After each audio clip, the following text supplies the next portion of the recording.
হরিপুর গ্রামে বাস করত এক গোয়ালা আর গোয়ালিনী। গোয়ালা অনেক ভালো এবং সৎ, কিন্তু গোয়ালিনী ছিল অনেক লোভী। একদিন, বউ বউ, কোথায় গেলে? আমার যে দুধ নিয়ে যেতে দেরি হয়ে যাচ্ছে বাজারে। আসছি গো।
থাক এবার, এইভাবে দেখ কত মজা, সারাদিন শুধু খাই আর খাই।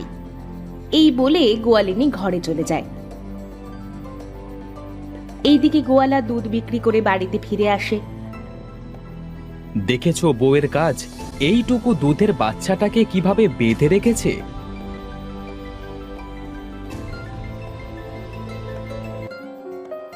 দিলে তো দিলে, বাছুরটাকে ছেড়ে দিলে তো।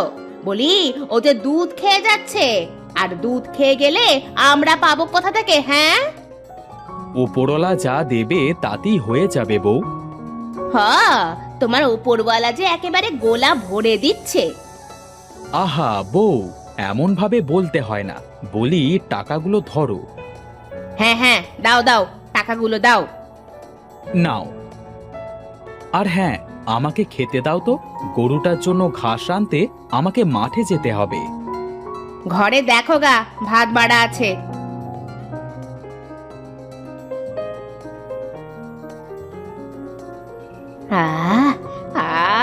কত টাকা! আমি এবার একটা গলার হার বানাবো। যাই, মধুর মাদের বাড়ি থেকে একটু ঘুরে আসি।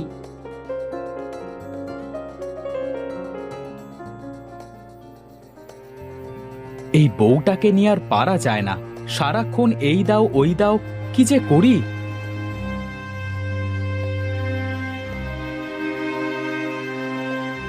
এই বলে গোয়ালা একটা কচি নিয়ে মাঠে চলে গেল।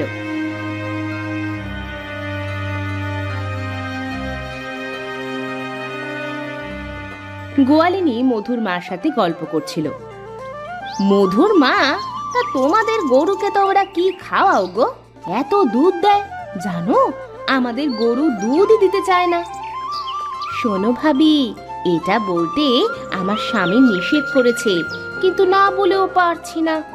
আমাদের গরুর ইনজেকশন দেওয়া হয়। ও, এই ব্যাপার। আমাদের গরুর তো কিছুই করা হয় না, দেখি আমিও ইনজেকশন দেব। এখন চলি ভাবি। এই বলে গোয়ালিনী বাড়ি চলে আসে। আর এসে দেখি আবার গরুর বাছুরে দুধ খাচ্ছে। দেখো দেখো মিনসের কাজটা দেখো, এইভাবে যদি দুধ খাওয়ায় দেয় তাহলে আমার গলার হাড় বানানো হবে। এই বলে গোয়ালিনী বাছুরটাকে বেঁধে রাখে।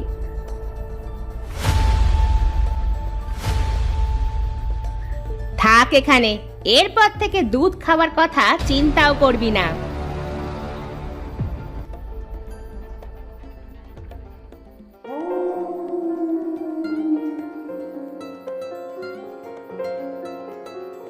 শোনো, মধুর মাদের গরুর অনেক দুধ দেয়, ওরা তো গরুর ইঞ্জেকশন দেয়, আর তুমি তো গরুর কোনো কিছুই করতে চাও না। দেখো বউ, এত লোভ করা ঠিক না। গরুকে ইঞ্জেকশন দিয়ে দুধ বেশি বানানো ঠিক না। ও যা দিচ্ছে তা অনেক, বুঝেছো? অনেক না ছাই, আমি আরো চাই। আমি পারবো না গরুর ইঞ্জেকশন দিতে, আমার ঘুম আসছে। সরো, আমি ঘুমাবো। দাঁড়াও, আমি কাল মধুর মাঠ থেকে ইঞ্জেকশন নিয়ে এসে দিব।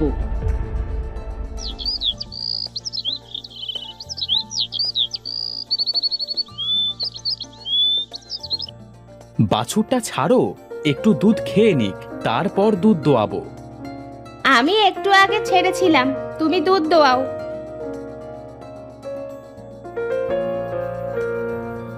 এরপর গোয়ালা দুধ দোয়াতে বসে আর বাছুর কান্না করে। আমাকে দুধ না খাইতে দিয়ে মিথ্যা বললি, তোর ঘরে যে বাচ্চা আসছে সেও কোনোদিন দুধ পাবে না, এটা আমার অভিশাপ।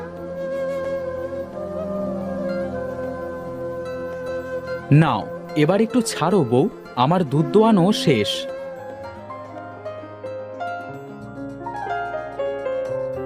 দেখি দেখি কতটুকু হয়েছে।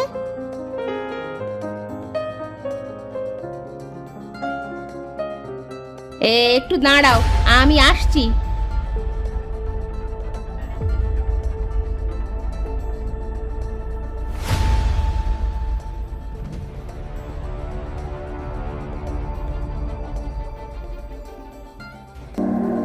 এ কি করছো তুমি? তুমি চুপ করে থাকো আর দেখে যাও আমি কি কি করি। যাও, এবার দুধ নিয়ে যাও বাজারে। তোমার এই কাজের জন্য দেখা যাবে আমাদের একদিন বড় শাস্তির মুখে পড়তে হবে। এই বলে গোয়ালা দুধের বালতি নিয়ে বাজারে যায়।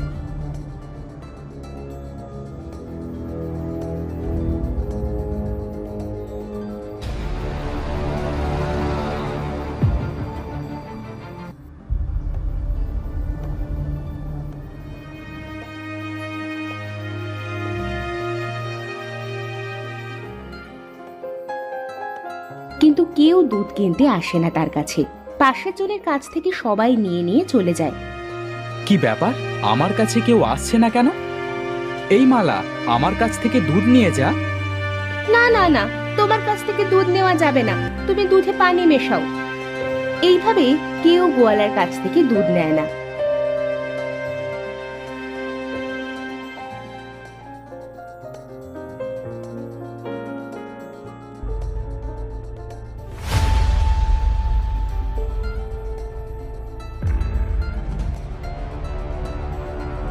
এই ওঠ ওঠ, এ কি বাছুর, উঠছে না কেন? ওঠ ওঠ, কি রে, উঠছিস না কেন? কি হয়েছে গো? কি আর হবে, তুমি আজ সারাদিন বাছুরটাকে দুধ খেতে দাওনি, এই জন্য বাছুরটা মারা গেছে। কি বলো? নাও, এবার দুধ বেশি বেশি করে দোয়াও। ভালোই হয়েছে, এখন আর বাছুর দুধ খাইতে পারবে না, আর বেশি দুধ হবে।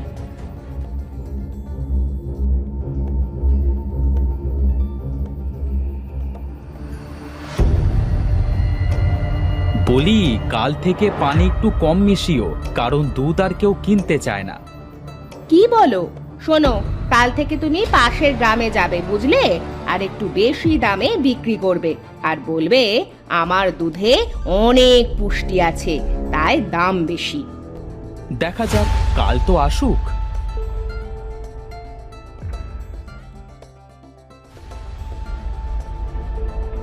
কই গো, দুধ কই? এই তো নাও। পানি মেশাওনি তো? শোনো, কাল রাতে যা যা বললাম সেই মতো কাজ করো, বুঝলে? ঠিক আছে।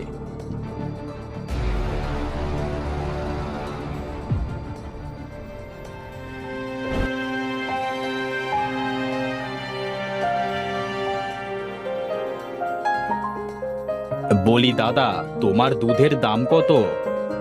দাদা, আমার দুধের পুষ্টি বেশি, তাই দাম একটু বেশি, 20 টাকা পোয়া।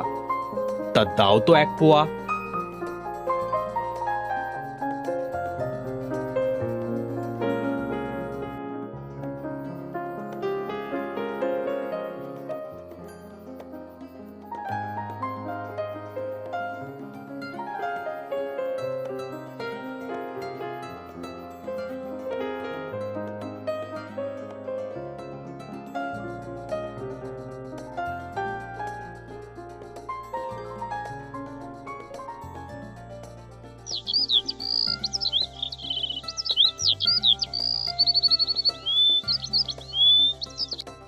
গোয়ালা এইভাবে সারাদিন বাড়ি বাড়ি গিয়ে দুধ বিক্রি করে রাতে বাড়ি ফিরে আসে।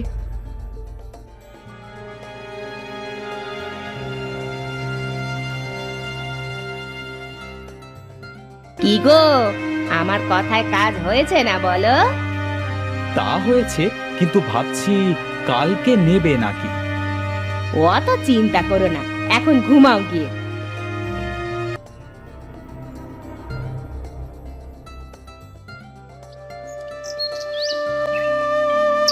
পরের দিন গোয়ালা দুধ নিয়ে আবার পাশের গ্রামে যায়।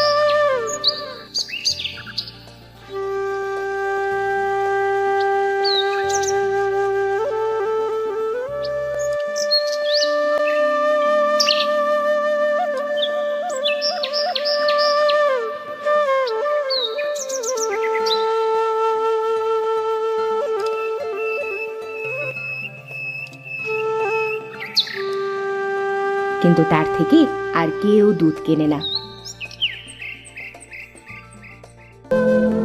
বিকালে বাড়ি ফিরে আসে সে। কি গো, আজ যে তাড়াতাড়ি বিক্রি হয়ে গেল?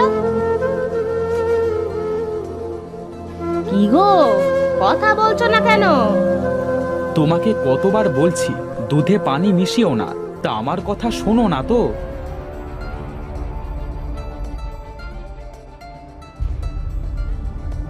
এভাবে বেশ কিছুদিন কেটে যায়।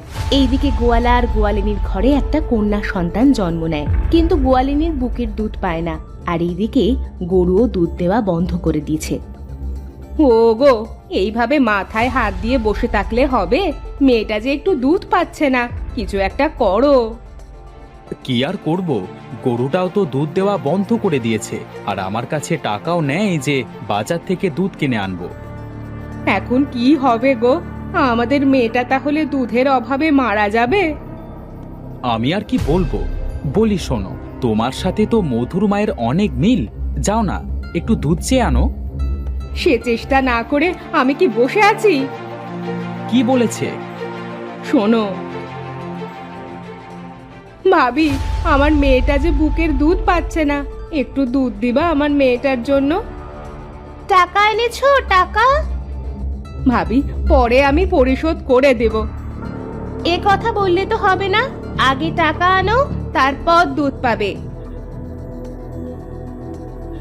জানি না ওপরওয়ালা আমাদের কোন পাপের শাস্তি দিচ্ছে। এই সব কিছু তোর বউয়ের লোভের ফল। তোর বউ গরুর বাচ্চাটাকে দুধ না দিয়ে মেরে ফেলেছে, তাই ওই বাচ্চা আর তার মায়ের অভিশাপ লেগেছে তোর সংসারে। সাধু বাবা, আমার বড় ভুল হয়েছে, আমাকে ক্ষমা করে দেন। আমি কে তোকে ক্ষমা করবার? তোর লোভের ফলে যার সন্তান হারিয়েছে তার কাছে ক্ষমা চা। যদি ক্ষমা করে তাহলে তোর মেয়েকে বাঁচাতে পারবি। এই বলে সাধু অদৃশ্য হয়ে যায়।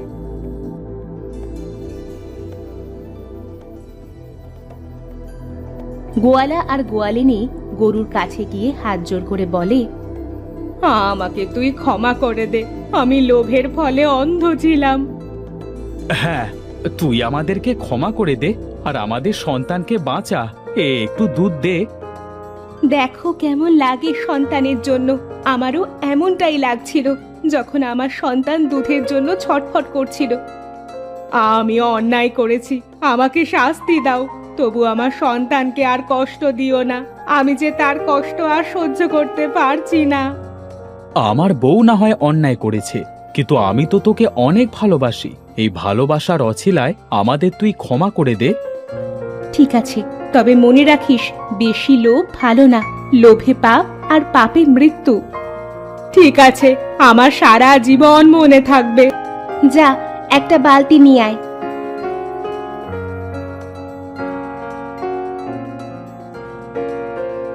গোয়ালা একটা বালতি নিয়ে আসে আর গরু দুধ দেয়, আর সেই দুধ নিয়ে গিয়ে গোয়ালিনী বাচ্চাটাকে খাওয়ায়। এরপর থেকে গোয়ালিনী আর বেশি লোভ করতো না, আর আগের মতো সবাই গোয়ালার থেকে দুধ কিনতো। এইভাবে তারা তাদের সুখের সংসার শুরু করে।